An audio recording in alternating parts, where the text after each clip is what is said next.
ગઈ તારીખ 21/3 રોજ 21 માર્ચના રોજ જે જ્યુબિલી ગ્રાઉન્ડ પાસે જે ક્રિકેટ ગ્રાઉન્ડ પાસે જે બનાવ બનેલો એમાં જે ખૂનની કોશિશનો ગુનો દાખલ કરવામાં આવેલો છે. એમાં બજાજ ફાઇનાન્સના પૈસાની નાણાંની ઉઘરાણી કરવા માટે જે ઉઘરાણી કરનારાઓ હતા ટોટલ 4 ઈસમોએ એમણે ફરિયાદી પર હુમલો કર્યો હતો અને ફરિયાદીને તીક્ષ્ણ હથિયારો વડે હુમલો કર્યો હતો અને એના બાબતમાં એ ડિવિઝન પોલીસ સ્ટેશનમાં ગુનો દાખલ થયો હતો અને એના આરોપીઓને તાત્કાલિક પકડવા માટે રેન્જ આઈજી શ્રી ચિરાગ કોરડિયા સાહેબ અને એસપી શ્રી વિકાસ સુંડા સાહેબે જુદી જુદી ટીમો બનાવેલી.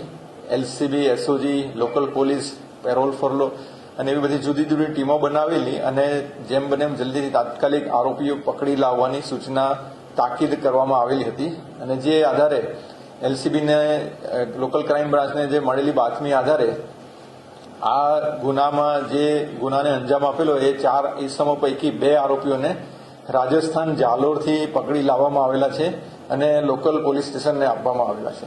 એ રીતે ટીમો બનાવી છે એ 4 આરોપીઓ માટે જ બનાવેલી છે, પણ એમાંથી આ 2 પકડાયા છે. સત્યરાજસિંહ વાઘેલા અને જુવાનસિંહ સોઢા કરીને જે 2 આરોપીઓ પકડાયા છે અને એમની પાસેથી થાર ગાડી, 3 મોબાઈલ ફોન અને રોકડા 95,000 રૂપિયા એ કબજે કરવામાં આવેલા છે. અને એ જ પ્રમાણે બાકીના જે 2 આરોપીઓ છે એમની પણ શોધખોળ ચાલુ છે અને એમને બહુ જલ્દીથી પકડી લેવામાં આવશે.